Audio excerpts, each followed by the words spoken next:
ఇప్పుడు అందరు కలిపామా? 52 మంది టీచర్లు పోతున్నారు. Okay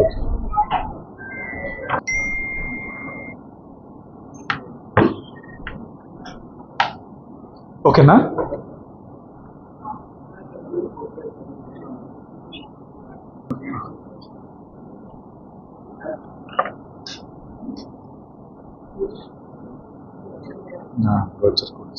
okay good. బాగుంది. అందరికీ నమస్కారం. కడప జిల్లాలో వినూత్నంగా మన గవర్నమెంట్ ఇన్స్టిట్యూషన్లో చదువుతున్న పిల్లల్ని కొంతమందిని ఎంకరేజ్ చేయడం కోసం ఈ దసరా హాలిడేస్లో ఏపీ దర్శన్ అన్న పేరుతో వాళ్ళకు ఒక విజ్ఞాన విహారయాత్ర అన్నది డిజైన్ చేసి కడప నుంచి అరకు దాకా అన్న పేరుతో స్వర్ణాంధ్ర మనకి ఏదైతే 2029 మనకు ఒక విజన్ ఇచ్చారో ముఖ్యమంత్రి గారు, పీపీపీపీ అని పబ్లిక్ ప్రైవేట్ పీపుల్ పార్ట్నర్షిప్. అంటే అందులో ప్రజలు కూడా భాగస్వామ్యం ఉండాలి. సో వారి భాగస్వామ్యంతో విద్యార్థులు వాళ్ళ తల్లిదండ్రుల భాగస్వామ్యంతో కడప జిల్లాలో ఒక 500 మంది పిల్లల్ని ఈ టూర్కి పంపించడం జరుగుతుంది. సో దీని ప్రధానమైన ఉద్దేశం ఏంటంటే ఇక్కడ ఏ స్కూల్కి వెళ్ళినా సరే పిల్లల్లో ఆ ఎక్స్పోజర్ అన్నది చాలా తక్కువగా ఉంది. ఒక 100 మంది పిల్లలు ఎంతమంది పిల్లలు సముద్రం చూశారు, ఒక జూ చూశారంటే హార్డ్లీ ఒక 10% మాత్రమే కనబడుతుంది. అంటే 14-15 సంవత్సరాలు వచ్చినప్పటికీ కూడా వాళ్ళకి కావాల్సినంత ఎక్స్పోజర్ అన్నది లేకపోవటం అన్నది గమనించి ఈ ఏపీ దర్శనం అన్నది కార్యక్రమం డిజైన్ చేసి ఒక 500 మంది పిల్లల్ని కడప నుంచి అరకు దాకా పంపించడం జరుగుతుంది. సో మాకున్న 370+ స్కూల్స్లో అందులో KGBVs, government Zilla Parishad high schools, social welfare, BC welfare, tribal welfare, ఏవేవైతే గురుకులాలు ఉన్నాయో అన్నింటిలోనూ కూడా 10th క్లాస్ పిల్లలకు ఒక టాలెంట్ టెస్ట్ పెట్టడం జరిగింది. ఆ టాలెంట్ టెస్ట్లో టాపర్స్ ఎవరైతే వచ్చారో అందులో ఆ టాప్ 500 మెంబర్స్ని ఈ కడప నుంచి ఇక్కడికి పంపించడం జరుగుతుంది. ఇందులో ముందు శ్రీకాళహస్తి, శ్రీహరికోట, అక్కడి నుంచి పులికాట్ లేకు, అక్కడి నుంచి చిలకలూరుపేట మీదుగా అమరావతి, కొండవీడు, అలాగే విజయవాడలో అంబేద్కర్ స్టాచ్యూ ఏదైతే ఉందో అది, బాపు మ్యూజియం, అక్కడి నుంచి పోలవరం, కాకినాడ, యానాం, ద్వారకా, తిరుమల, అలాగే విశాఖపట్నం SEZ కానీ, అక్కడి నుంచి విశాఖపట్నంలో ఉన్న జూ, బీచ్ అవన్నీ చూసుకొని అరకుకి వెళ్ళి అరకు నుంచి అరకులో ఉన్న ప్రకృతి అందాలన్నీ చూసి మళ్ళీ రిటర్న్లో వచ్చినప్పుడు విజయవాడలో సాధ్యమైతే ఒక మంత్రి గారితో ఇంటరాక్షన్ కూడా పెట్టడం జరిగింది.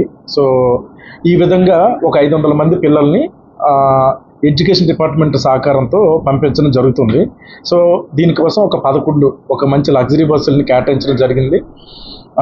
ప్రతి బస్కి కూడా ఒక సఫిషియెంట్గా ఒక ANM, అలాగే టీచర్స్ ఒక మొత్తం 52 మంది సిబ్బంది, 500 మంది కాకుండా 52 మంది సిబ్బందితో ఒక పూర్తిగా ప్రొటెక్షన్ ఉండే విధంగా ఎక్కడ ఇబ్బంది లేకుండా పిల్లలను అన్నది పంపించడం జరుగుతుంది. సో ప్రతి దగ్గర కూడా ప్రతి లొకేషన్లో కూడా అక్కడ ఉన్న కలెక్టర్స్తో మాట్లాడి అక్కడ కావాల్సిన అకామిడేషన్ కానీ ఫుడ్ అరేంజ్మెంట్స్ అన్నీ కూడా చేయటం జరుగుతుంది. ఇది చాలా పెద్ద కార్యక్రమం, ఎందుకంటే 500 మంది పిల్లల్ని ఇంత దూరం పంపించడం అన్నది చాలా క్లిష్టమైనప్పటికీ కూడా పిల్లల్లో ఒక రకమైన చురుకుదనం పెంపొందించడానికి, మన ఆంధ్రప్రదేశ్లో ఉన్న ప్రాంతాల పట్ల అవగాహన కలగటానికి, అక్కడున్న చరిత్ర, అక్కడున్న జాగ్రఫీ కావచ్చు, హిస్టరీ కావచ్చు, హెరిటేజ్ కావచ్చు, వీటన్నిటి మీద అవగాహన పెంచుకొని తద్వారా ఒక మానసికమైన వికాసానికి దోహదపడుతుందనే ఉద్దేశంతో ఈ కార్యక్రమం అన్నది డిజైన్ చేసి పంపించడం జరుగుతుంది. దీంట్లో ఇందాక నేను చెప్పిన పీపుల్స్ పార్ట్నర్షిప్ అంటే ఒక 50% ఎక్స్పెండిచర్ డిస్ట్రిక్ట్ డిస్క్రిప్షన్ ఫండ్స్ నుంచి 50% పిల్లలు, ఎందుకంటే వాళ్ళ భాగస్వామ్యం కూడా ఇంపార్టెంట్ కాబట్టి వాళ్ళ దగ్గర నుంచి కూడా వాళ్ళ వైపు నుంచి కూడా 50% గ్యాదర్ చేసి సుమారు 30 లక్షల రూపాయల ఖర్చుతోటి ఇక్కడి నుంచి అరకు దాకా పంపించడం జరుగుతుంది. అందులో ఒక 10 లక్షల ఖర్చు వరకు కూడా పిల్లలు ఈచ్ స్టూడెంట్ 2000 రూపీస్, మనకి జిల్లా వైపు నుంచి ఒక 3000 రూపీస్, సో టోటల్ ఒక 5000 రూపీస్ ఖర్చుతోటి పంపించడం జరుగుతుంది. సో ప్రతి చోట కూడా సెక్యూరిటీ అరేంజ్మెంట్స్ అన్నీ కూడా పూర్తి స్థాయిలో చేశాము. సో మీడియా ద్వారా కూడా ఏంటంటే పిల్లలు ఎక్కడెక్కడ కవర్ చేసినా సరే అక్కడ ఆ జిల్లాలో ఉన్న మీడియా కావచ్చు, లేకపోతే అక్కడ ఉన్న INPR కానీ ఆ పిల్లల ఉత్సాహాన్ని, పిల్లలు చూసే ఏవేవైతే ప్లేసెస్ చూస్తున్నారో అవన్నిటిని కవర్ చేస్తే దసరా హాలిడేస్లో ఈ విధంగా ఒక పాజిటివ్గా మనం వినియోగించుకోవచ్చు. ఒక టూర్స్ ద్వారా మనం ఈ ప్రాంతాలు చూడటం ద్వారా మన మానసిక వికాసాన్ని పెంపొందించుకోవచ్చు అన్న స్పృహను పెంచాలని చెప్పి నేను మీడియా ద్వారా అందరినీ కూడా కోరుతున్నాను. Thank you.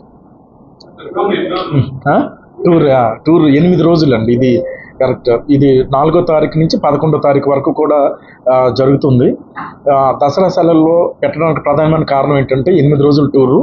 దసరా హాలిడేస్లోనైతే మనకి ఆయా ఏ జిల్లాల్లో అయితే వారు నైట్ ఉంటున్నారో అక్కడ మనకి కేజీబీవీ కానీ, సోషల్ వెల్ఫేర్ గురుకులాలు కానీ, హాస్టల్స్ కానీ అన్నీ కూడా ఖాళీగా ఉంటాయి దసరా హాలిడేస్ కాబట్టి. ఈ ఎక్స్పీరియన్స్ తోటి నేను గతంలో సీతంపేట పీఓగా ఉండేటప్పుడు కూడా పిల్లలకి ఏపీ దర్శన్ అని, ఢిల్లీ దర్శన్, విశాఖ దర్శన్ అని చెప్పి కార్యక్రమాలు చేశాము. అక్కడ మా ట్రైబల్ స్టూడెంట్స్ అందరిని పంపించడం జరిగింది. బట్ ఏపీ దర్శన్ ఇంత పెద్ద సంఖ్యలో పంపించడం అన్నది ఇదే తొలిసారి. సో ఈ 500 మందిని ఈ దసరా హాలిడేస్లో సెలెక్ట్ చేయడం కారణం ఏంటంటే ఎక్కడికక్కడ మనకి అకామిడేషన్ ఫ్రీగా దొరుకుతుంది. అక్కడ ఉన్న కలెక్టర్స్ కానీ, డిఈఓస్ కానీ వాళ్ళకి ఒక డిఓ లెటర్ రాసి వాళ్ళందరితో కూడా పర్సనల్గా మాట్లాడి కావాల్సిన అన్ని ఏర్పాట్లు కూడా చూడమని చెప్పడం జరిగింది. మేము కూడా దీనికోసం ఒక కంట్రోల్ రూమ్ పెట్టి పిల్లలు ఎక్కడ కూడా ఎటువంటి ప్రాబ్లము రాకుండా ఒక డిసిప్లిన్, క్రమశిక్షణతో ఈ టూర్ సక్సెస్ చేయాలని చెప్పి ఆల్రెడీ ఆదేశాలు అన్నది ఇవ్వటం జరిగింది. ఈ వెళ్తున్న బస్సులన్నిటి కూడా జీపీఎస్ ట్రాకింగ్ కూడా పెట్టడం జరిగింది ఎక్కడ ఇబ్బంది లేకుండా. సో దానివల్ల ఏంటంటే మనలో వాళ్ళ లొకేషన్ తెలుస్తుంది, అక్కడ ఏమైనా ఇష్యూస్ ఉన్నా మనకు తెలుస్తుంది కాబట్టి వెంటనే స్పందించి అక్కడ రెక్టిఫై చేయడం కూడా జరుగుతుంది. కాబట్టి ఇది టోటల్ 8 డేస్ టూరు. 4వ తారీఖు నుంచి 11వ తారీఖు వరకు కూడా ఏపీ దర్శన్ అన్న పేరుతో మనకి జరుగుతుంది. దీనికి ప్రేరణ ఏంటంటే మన గౌరవ ముఖ్యమంత్రి వర్యులు. ఎందుకంటే ఎప్పుడు కూడా టూరిజం బాగుండాలి, పిల్లల్లో ఒక ఎక్స్కర్షన్, విజ్ఞాన విహారయాత్రలు గతంలో ఉండేవి అవి ఇప్పుడు లేవు అని చెప్పి కలెక్టర్స్ కాన్ఫరెన్స్ కూడా చెప్పడం జరిగింది. సో దాంట్లో దసరా సెలవులో ఏపీ దర్శనం అన్నది మేము పెట్టడం జరిగింది. కార్తీక మాసంలో కడప జిల్లాలో ప్రతి స్కూల్కి కూడా ఒక టార్గెట్ ఇచ్చి ఆ స్థానిక ప్రాంతాలను కూడా విజిట్ చేసే విధంగా రూపకల్పన అన్నది చేస్తున్నాము. ఇది దసరా హాలిడేస్లో చేసే కార్యక్రమం ఏపీ దర్శనం అన్నది. ఇవి ప్రైవేట్ బస్సులు. ఆర్టీసీ బస్సెస్కి ఏంటంటే ఈ వెయిటింగ్ ఛార్జెస్ కానీ ఇవన్నీ చాలా ఇప్పుడు ఏదైతే మనకి ఎక్స్పెండిచర్ అవుతుందో దానికి 1.5 times 2 times అవుతుంది, ఎక్కువ అవుతుంది. బట్ ప్రైవేట్ బస్సులు ఏంటంటే డిప్యూటీ ట్రాన్స్పోర్ట్ కమిషనర్ ద్వారా ఆ బస్సుల కండిషను, డ్రైవర్స్ ఇవన్నీ కూడా స్టడీ చేసి అటు ఫిట్నెస్ అన్నీ కూడా చూసి సెలెక్ట్ చేయడం జరిగింది. సో ప్రైవేట్ బస్సుల్లో ఏంటంటే వాళ్ళకి ఈ టూరిజం వీటి మీద పూర్తిగా అవగాహన ఉండటం, అకామిడేషన్ కానీ, దర్శనాలు వీటి మీద వాళ్ళకి పూర్తిగా అవగాహన ఉండటం, వాళ్ళకు కూడా కౌన్సిలింగ్ చేసి వాటిని సెలెక్ట్ చేయడం జరిగింది. దీనివల్ల ఖర్చు చాలా తగ్గుతుంది అన్నమాట ప్రైవేట్ బస్సుల వల్ల. సో రేపు మధ్యాహ్నం 2 o'clock నేను, ఎస్పీ గారు, స్థానిక శాసనసభ్యులు అందరూ కూడా ఈ 500 మంది పిల్లలకి 52 మంది సిబ్బంది కూడా ఒక ఓరియంటేషన్ ఇచ్చి డూస్ అండ్ డోంట్స్ ఏ విధంగా ఉండాలి, ఏ విధంగా ఉండకూడదు అన్నదాని మీద కూడా ఒక అవగాహన కల్పించి రేపు మధ్యాహ్నం 3 గంటలకి మన కడప జిల్లా హెడ్ క్వార్టర్ నుంచి ఈ టూర్ అన్నది ప్రారంభించడం జరుగుతుంది.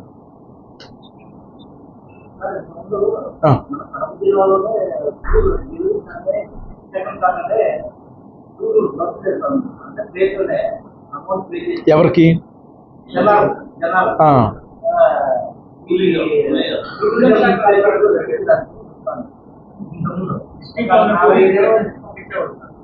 అంటే అంతే కదా, శనివారం ఆదివారం సరే. ఇప్పుడు కూడా మనం చేయొచ్చు, ఒక మంచి 2 బస్సులు పెడతాము. ఇప్పుడు ఎన్ని రూట్స్ ఎలా వేస్తే బాగుంటుందో మీరు చెప్పండి. దాని ప్రకారం మేము ఆర్టీసీకి మేము అంటే ఆల్రెడీ నడిపారు, బట్ ఆక్యుపెన్సీ రేషియో లేదని చెప్పేసి వాళ్ళు ఆపేశారు. సో మనకి ఎలా ఉండాలంటే మినిమం మనకి ఆక్యుపెన్సీ ఉండేటట్టు ఉండాలి.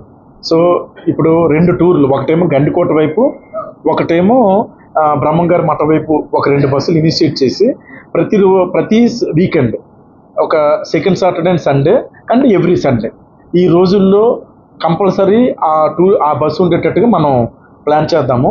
అది కూడా ఒక 1 week 10 daysలో అది కూడా స్టార్ట్ చేద్దాం. ఆల్రెడీ ఇది మనకి టూరిజం డే రోజు కూడా డిస్కషన్లోకి వచ్చింది. అది టూరిజం ప్రమోట్ చేసేటట్టు మనం పబ్లిక్ ట్రాన్స్పోర్ట్ సిస్టమ్ కూడా డెవలప్ చేద్దాం. ఓకే.